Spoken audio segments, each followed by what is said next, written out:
अस्सलामुअलैकुम स्टूडेंट्स, उम्मीद करता हूँ आप खैरियत से होंगे। आज हमारा जो ऑनलाइन सेशन चल रहे हैं उनमें आज थर्ड लेक्चर है और आज के थर्ड लेक्चर में हम दो एसएलओज़ को कवर करेंगे। उनमें 1.2.1 और 1.3.1 ये दो एसएलओज़ होंगे। जो सबसे पहला एसएलओ है 1.2.1 वो है फीचर्स फॉर्म्ड बाय रिवर, यानी रिवर की मदद से या रिवर के ज़रिए से जो फीचर्स फॉर्म होते हैं हम उन्हें डिस्कस करेंगे। ठीक है, जैसे पहले आपने वीडियोस मेरी वॉच की हैं उनमें भी आपको साथ साथ विजुअल्स में आपकी अंडरस्टैंडिंग के लिए साथ साथ शो करता रहा हूं, ताकि आप जब उनको विजुअल देखते हैं तो आपको ज़्यादा चीज़ अंडरस्टैंड होती है और ज़्यादा मदद मिलती है। पेज नंबर 6 से मैं रीड कर रहा हूँ, आपको साथ पेज मेंशन भी है, आप साथ देख भी सकते हैं और इवन आप साथ बुक का भी यूज़ कर सकते हैं अगर आप हॉट फॉर्म में रीड करना चाहते हैं, सुनना चाहते हैं। पेज नंबर 6 है some features formed by river. सबसे पहले जो फीचर है वो फ्लड प्लेन है।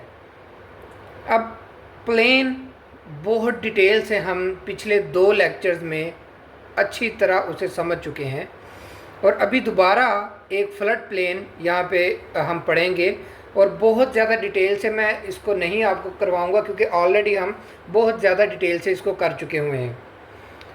स्टार्ट कर रहा हूँ। Flood plains are formed when rivers water come out of its channel and spread over vast stretches of land. अब वो सिंपल उसने ये बात कही है कि फ्लड प्लेन क्या है कि जब रिवर का एक्सेसिव वाटर, जो ज़ायद पानी है, वो अपने चैनल में से ओवरफ्लो कर लेता है, अपने चैनल में से आउटफ्लो हो जाता है, तो तब फ्लड प्लेन फॉर्म होते हैं। ठीक है, इसके लिए मैंने आपको पिछले लेक्चर में वाटर पानी की एग्जांपल दी थी। ठीक है, मैं दोबारा आपको शो कर देता हूँ, साथ विजुअल आपको नज़र आ रहा है कि जब पानी एक्सेसिव अमाउंट में आ जाता है, अपनी कैपेसिटी से ज़्यादा आ जाता है किसी जगह पर, तो वो ओवरफ्लो करता है। ठीक है, during this process it deposits it's sediment in the areas. अब जब वो ओवरफ्लो हुआ अपने बैंक से, अपने किनारों से, तो वो जब लैंड के ऊपर गया पानी तो अपने साथ वो जो उसके अंदर मौजूद सेडिमेंट्स थे उन्हें भी बाहर ले आया। तो वो सेडिमेंट्स क्या होंगे, वो बाहर बैंक से बाहर डिपॉजिट हो जाएंगे। ठीक है, in this way a smooth plain comes into existence which is called flood plain. अब ये जो प्रोसेस मैं आपको बता चुका हूँ, इसके ज़रिए से क्या होगा कि फ्लड प्लेन फॉर्म हो जाएगा। इसके बाद जो दूसरी फीचर है हमारे पास, वो बुक पे आपको पेज नंबर 7 पे ऑक्सबो लेक मिलेगी, लेकिन मैं पहले आपको ऑक्सबो लेक से पहले मियांडर समझाऊंगा। मियांडर से ऑक्सबो लेक की बाद में आपको ज़्यादा समझ आएगी। तो मियांडर मैं आपको रीड कर रहा हूँ। A mature course is developed when water moves down the slope slowly under the force of gravity. कोई भी चीज़ जो स्लोप में मूव करती है, यानी ऊपर से नीचे की तरफ को आती है, वो उसके ऊपर एक फोर्स एक्ट कर रही होती है और वो फोर्स क्या है, फोर्स ऑफ ग्रेविटी है। इस तरह से जो वाटर है वो भी डाउन स्लोप मूव करता है। किस वजह से? ग्रेविटेशनल पुल की वजह से। The water does not move in the same direction for long distances. अब यहाँ पे वो कह रहा है कि फॉर एग्जांपल अगर पानी मूव कर रहा है तो वो ज़रूरी नहीं है कि एक लीनियर वे में मूव करता रहे, यानी एक लाइन में, एक सीध में वो मूव करता रहे। वो अपना कोर्स, अपना चैनल, अपना वे, अपना रास्ता वो तब्दील करता रहता है। The irregularities of the ground force the river to flow swing in loops forming मियांडर्स।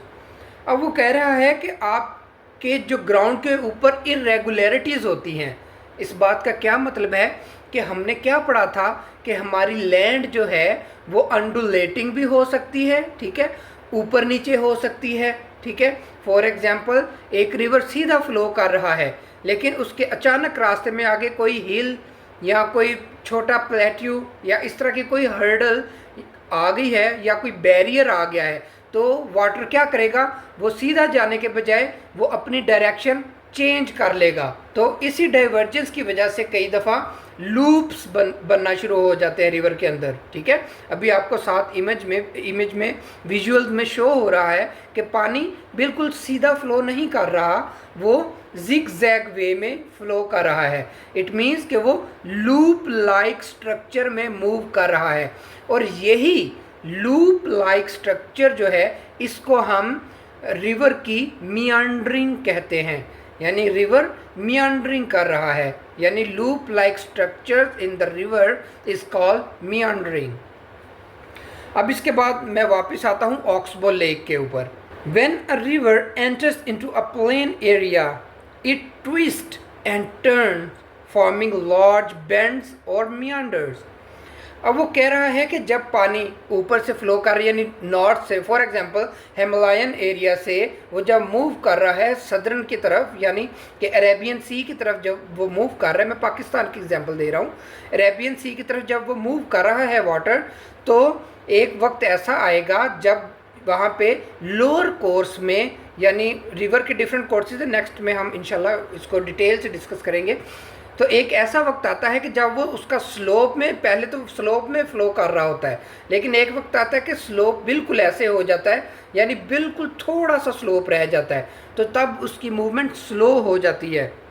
तो कह रहा है कि जब रिवर प्लेन एरिया में एंटर होता है तो वो टर्न करना शुरू कर देता है, बेंड्स बनाना शुरू कर देता है, ठीक है, जिसको मियांडरिंग कहते हैं। और मियांडरिंग मैं अभी आपको पहले बता चुका हूँ।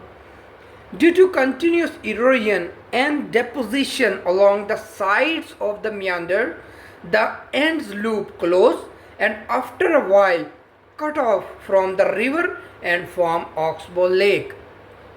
अब वो ये बात कह रहा है कि जब रिवर प्लेन एरिया में दाखिल होता है तो वहाँ पर आकर वो ट्विस्ट करना शुरू कर देता है, लूप्स बनाना शुरू कर देता है, जिसे मियांडरिंग कहते हैं। और इसी प्रोसेस के अंदर ही जब ये मैकेनिज़्म मियांडरिंग का मैकेनिज़्म हो रहा होता है, तभी जो रिवर वाटर है वो डेपोजिशन भी कर रहा होता है सेडिमेंट्स की, और इन द मीन टाइम वो इरोजन भी कर रहा होता है बैंक्स की, यानी किनारों की इरोजन भी कर रहा होता है। विजुअल्स में मैं आपको शो कर रहा हूँ कि कैसे जब लूप लाइक स्ट्रक्चर है तो एक जगह पर वो डेपोजिशन कर रहा है एक किनारे पर, यानी अगर एक लूप है तो उसके एक किनारे पर वो डेपोजिशन कर रहा है रिवर, और सेम उसी के एडजेसेंट जो दूसरा किनारा है वहाँ पे वो इरोजन कर रहा है। तो इसी तरह deposition and erosion same time हो रही है। तो जब ये हो रही होती है तो एक वक्त आता है इरोड हो के, बैंक का इरोड हो के, तो एक वक्त ऐसा आता है कि जो लूप है वो कट हो जाता है मेन रिवर से, ठीक है, यानी वहाँ पर इरोजन हो के रास्ता सीधा हो जाता है और डेपोजिशन की वजह से जो लूप है वो क्लोज हो जाता है। तो क्या हुआ कि रिवर ने स्ट्रेट मूव करना शुरू कर दिया और एक लूप जो है वो अलहदा से रह गया। वो जो लूप मेन चैनल से अलहदा हुआ है, मेन रिवर से अलहदा हुआ है, उससे हम ऑक्सबो लेक कहेंगे। अब इसके बाद जो फोर्थ फीचर बन रहा है वो है नेचुरल लीवीज़। नेचुरल लीवीज़ क्या है जी? Levees are formed by the repeated flooding of the river. Levees क्या हो रहा है, ये बेसिकली अगर हम सिंपल कहें तो आपके मेन चैनल जो रिवर फ्लो कर रहा है उसके किनारों पे जो किनारे बन रहे होते हैं उन्हें हम लीवीज़ कहते हैं। तो वो कह रहा है कि रिपीटेड फ्लडिंग जब करी जा रहा है रिवर, यानी रिवर अपने चैनल में एक्सेसिव पानी ला कर उसे फ्लड आउट करी जा रहा है, तो क्या हो रहा है कि मैंने अभी पहले बताया आपको जब हमने फ्लड प्लेन पढ़ा था कि रिवर जब ओवरफ्लो होता है तो वो अपने साथ सेडिमेंट्स भी बाहर ले आता है। तो क्या होता है लीवीज़ में कि वो जो वाटर जब बाहर आ रहा है तो वो सेडिमेंट्स उसके बैंक्स के ऊपर डिपॉजिट होते जाते हैं, तो उसकी वजह से लीवीज़ फॉर्म होना शुरू हो जाते हैं। When the river flooded, the most coarse material deposits close to the river bank. This may continue to build up the levees over time. फिर उसके बाद जो फीचर है वो डिस्ट्रीब्यूटरीज है, ठीक है.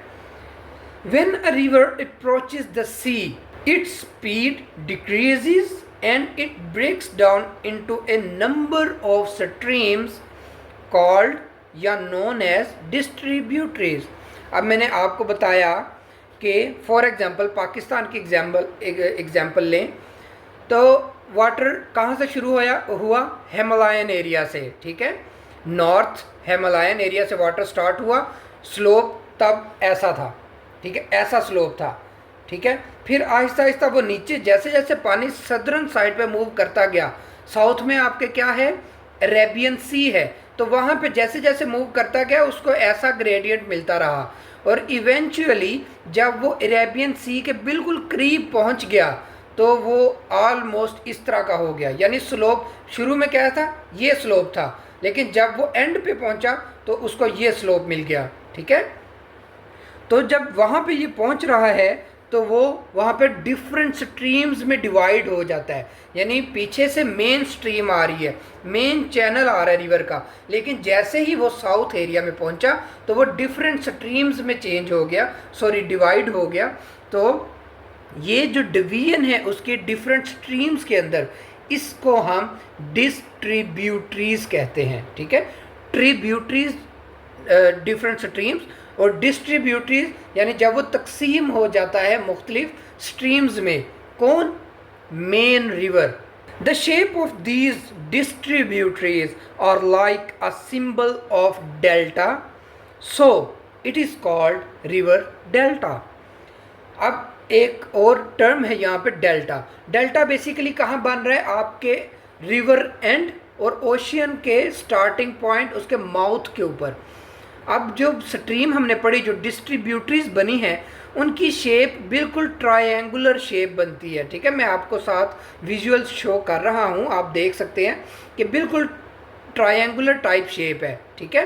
तो इसलिए हम इस शेप की वजह से इसको डेल्टा का नाम देते हैं, ठीक है जी. तो स्टूडेंट्स यहाँ पर आपका SLO 1.2.1 कंप्लीट होता है. इसके बाद अब हम स्टार्ट करते हैं SLO 1.3.1 जो कि है रिवर सिस्टम. पेज नंबर 8 है. River system. A river is made up of different small tributaries. कि जब रिवर फ्लो करना स्टार्ट हुआ नदरन एरिया से, हिमालयन एरिया से स्टार्ट हुआ, तब वो डिफरेंट डिस्ट्रीब्यूटरी से आया, ठीक है. यानी डिफरेंट स्ट्रीम चली ना. एक फॉर एग्जांपल एक पहाड़ी है, तो अगर एक पहाड़ी है इस तरह, तो एक स्ट्रीम यहाँ से आ रही है, एक स्ट्रीम यहाँ से आ रही है, एक स्ट्रीम इधर से आ रही है. साथ विजुअल्स भी आपको दिखाऊंगा. तो क्या हुआ, एंड पे आके ये डिफरेंट जो स्ट्रीम आ रही हैं वो एंड पे आके, एंड पे मीन्स के थोड़ा आगे आके जो मिडिल कोर्स है रिवर का, वहाँ पे आके ये सारी ज्वाइन होके एक सिंगल वन चैनल में में कन्वर्ट हो जाती हैं और फिर एज ए सिंगल चैनल वो फ्लो करती हैं. Tributary is a fresh water channel feeds into a large river. Same वही बात जो अभी मैं आपको बता चुका हूँ कि क्या हुआ कि जो ट्रिब्यूटरी यहाँ से आ रही है, ये सारी ट्रिब्यूटरीज आ रही हैं, वो एट द एंड एक मेन चैनल में, एक मेन बड़ी रिवर बॉडी में सारी ज्वाइन हो जाती हैं, मिल जाती हैं. This channel of tributaries and the main river is called river system.